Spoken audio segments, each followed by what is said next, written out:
सुबह को हम उठते हैं, थोड़ी थकान महसूस होती है, इतनी एनर्जी नहीं लगती, पूरा दिन हमारा कैसे जाएगा उसके बारे में भी हम सोचते हैं। शायद चिंता का जो इमोशन है हमारे ब्रेन में कहीं हार्डवायर है और उसकी वजह से हम अपने आप को इतना उत्साह नहीं दे पा रहे, ऐसा हम मानते हैं।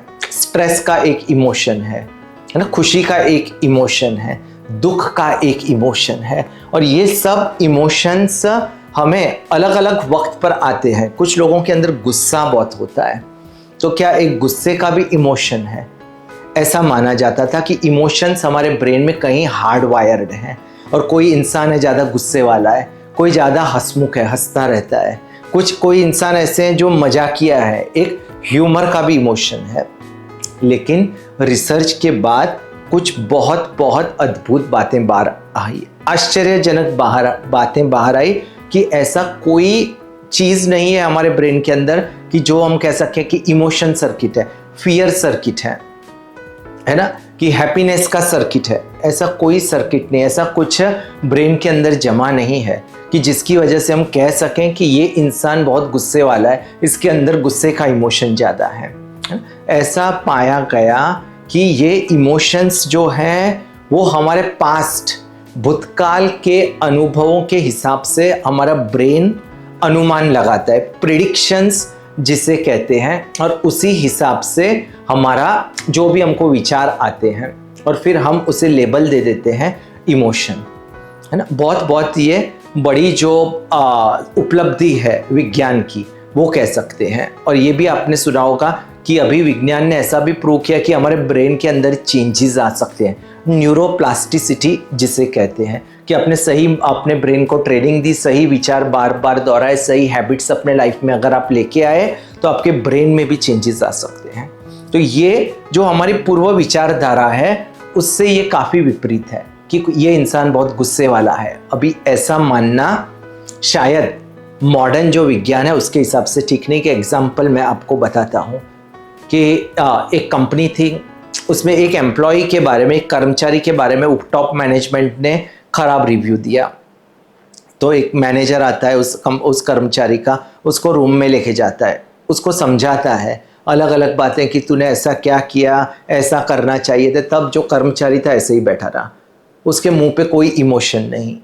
तो उसके मैनेजर को लगा कि इसको कोई भी दुख नहीं है, कोई भी सामने वाले के लिए रिस्पेक्ट नहीं है, इसको एपोलॉजेटिक भी नहीं है कि ऐसा नहीं कि मुझसे गलती हुई, अभी मैं अपना जो बिहेवियर है इम्प्रूव करूँगा, इसमें कोई फ़र्क नहीं आएगा।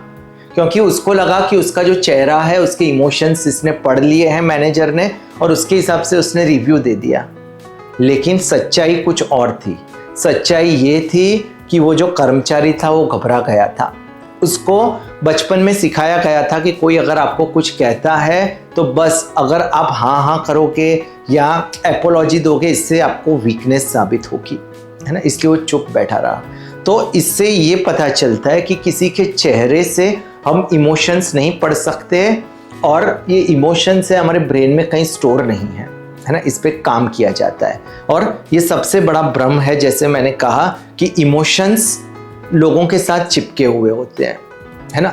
ये अनुमान है, पूर्व में जो भी चीज़ हम बार बार करते हैं उसका वर्तमान में एक अनुमान बन जाता है, और उसके हिसाब से हमारा एक जीवन चलता रहता है। एक दूसरा एग्जाम्पल हम लोग लेते हैं। एक कागज़ है, कागज़ पे अलग अलग डॉट्स हैं, है ना, अलग अलग पैटर्न्स बनी हुई है, और कोई इंसान आपसे पूछता है कि ये पैटर्न किस चीज़ की है। आप देखते हो, आपको समझ नहीं पड़ती। तभी कोई पीछे से कहता है ये तो सांप जैसी है, और आप और ध्यान से देखते हो तो आप देखते हो ये पैटर्न इस तरह से है ना, सांप भी तो ऐसा ही होता है, और आपके दिमाग में वो पैटर्न स्थित हो गए। फिर उसी प्रकार का अगर आप चित्र देखते हो तो तुरंत आपको सांप दिखता है। सांप तो होता ही नहीं है। अगर किसी ने कह दिया होता कि ये जो पैटर्न है वो किसी और चीज़ की है, बिल्ली की है, तो आपका जो ब्रेन है उस हिसाब से उसको देखता, और ये उसके ब्रेन में स्टोर हो जाता उसके अंदर, और नेक्स्ट टाइम जब वो इसी प्रकार की इमेज देखता तो अंदर से एक अनुमान आता, एक प्रिडिक्शन आता। और यही सबसे बड़ी जो उपलब्धि है, और हमारे लिए भी बहुत बहुत उत्साह की बात है। दूसरा अगर हम एग्जाम्पल ले लें, अगर एक इंसान एक स्ट्रेट रास्ते पे से जा रहा था, वो बेकरी की एक दुकान थी, वहाँ पे जाता है, उसको चॉकलेट की सुगंध आती है। चॉकलेट की जैसे ही सुगंध आती है उसके पेट में हड़बड़ी होती है, ताकि उसका पेट भी मानो भूख क्रिएट कर रहा था, हंगर क्रिएट कर रहा था, और उसको रह नहीं पा रहा था, इसलिए उसके मुंह में भी बहुत मुंह में पानी भी आ रहा था, पेट में गुड़गुड़ाहट होने लगी थी उसको। और उसी प्रकार एक दूसरा इंसान था, वो हॉस्पिटल में गया और उसने कुछ ब्लड टेस्ट करवाए थे, अलग अलग अपने शरीर के दूसरे रिपोर्ट्स करवाए थे, और रिपोर्ट्स की राह देख रहा था। उसके पेट में भी गुड़गुड़ होने लगी, ये एंग्जाइटी की शायद गुड़गुड़ थी, उसको ऐसा लगा। अभी गुड़गुड़ एक ही प्रकार की हो रही है, यहाँ पे ये इंसान है वो बेकरी में गया है, उसको चॉकलेट की जो खुशबू थी, गंध थी, वो उसे पसंद आ रही थी, और ये जो इंसान है ये हॉस्पिटल में गया है, और दोनों ने अलग अलग अनुमान लगा दिए हैं, है ना। चीज़ एक ही थी। अभी हमारा माइंड है, हमारा ब्रेन है, अपने हिसाब से प्रिडिक्शन बनाता रहता है। तो जैसे मैंने शुरुआत में कहा कि सुबह को अगर आप उठते हो, आपको चिंता होती है ना, अनईजी लग रहा है, तो आपको लगता है कि पूरे वीक हमको काम कर रहा है, उसकी एंग्जाइटी है। हो सकता है रीज़न कोई और हो, आपको अच्छी तरह नींद ना आई हो, आप पूरी तरह हाइड्रेटेड ना हो, एटमॉस्फेयर ऐसा हो, रात को कुछ आपने खाया हो, उसकी वजह से आपकी ऐसी हालत हो। तो और ये भगवत गीता की बात करें, वेद उपनिषद में ये पहले से ही समझाया हुआ है कि जो विचार हैं, जो भावनाएं हैं, वो बदलती रहती है। हमारी जो अवेयरनेस है, जो आत्मा है, वो स्थिर रहती है। न्यूरोसाइंस इसी दिशा में आगे बढ़ रहा है कि जो इमोशंस हैं वो हार्ड वायर्ड नहीं है, और भगवत गीता में, उपनिषदों में पहले से ही कहा गया है कि हम तो मात्र आत्मा हैं, और ये जो विचार हैं वो बदलते रहते हैं, भावनाएं हैं वो बदलती रहती है। जो स्थिर रहता है उसे स्थित प्रज्ञ कहते हैं। तो ये बहुत ही इम्पॉर्टेंट बात है। स्टेज की बात करें, कोई इंसान स्टेज पे जाता है ना, यहाँ कोई विद्यार्थी है परीक्षा देने जाता है, तो उसको एंग्जाइटी होती है कि क्या परीक्षा में दूंगा तो कैसा होगा, है ना, उसको उसका माइंड अनईजी फील होता है, उसको पसीना भी आने लगता है, और उसकी वजह से उसको लगता है कि वो नर्वस हो गया है, एग्ज़ाम फियर आ गया है उसको। और कुछ लोग इसकी वजह से मुश्किल एग्ज़ाम देते ही नहीं है, कुछ लोग एग्ज़ाम देते ही वक्त अंडर परफॉर्म करते हैं। लेकिन जो पॉजिटिव ऑप्टिमिस्टिक लोग होते हैं वो अलग प्रकार से दिखते हैं, वो ऐसा सोचते हैं कि उनकी बॉडी प्रिपेयर हो रही है, उनकी बॉडी ये जो स्ट्रेस हो रहा है, या तो अलग अलग जो हमारे बॉडी के अंदर रिएक्शंस आ रहे हैं, वो हमें तैयार कर रहे हैं। और जो लोग इसको ऐसा समझते हैं कि ये एक हमारे बॉडी की और ब्रेन की प्रिपेयर्डनेस है, हमारा ब्रेन है वो प्रिपेयर हो रहा है एग्ज़ाम देने के लिए, ऐसा रिसर्च से पाया गया कि वो लोग एग्ज़ाम में ज़्यादा बेहतर परफॉर्म करते हैं। तो ये जो मैंने आपको बातें बताई, उससे दो चीज़ें हैं। एक तो थोड़ी मुश्किल है ना, क्योंकि इसका मतलब है कि हम, पहला जो कंक्लूजन है वो ये है कि जो इमोशंस है हमारे ब्रेन में कहीं भी हार्ड वायर नहीं होते, ये पूर्व अनुमान है। और दूसरा इसके साथ जो आता है वो है जिम्मेदारी।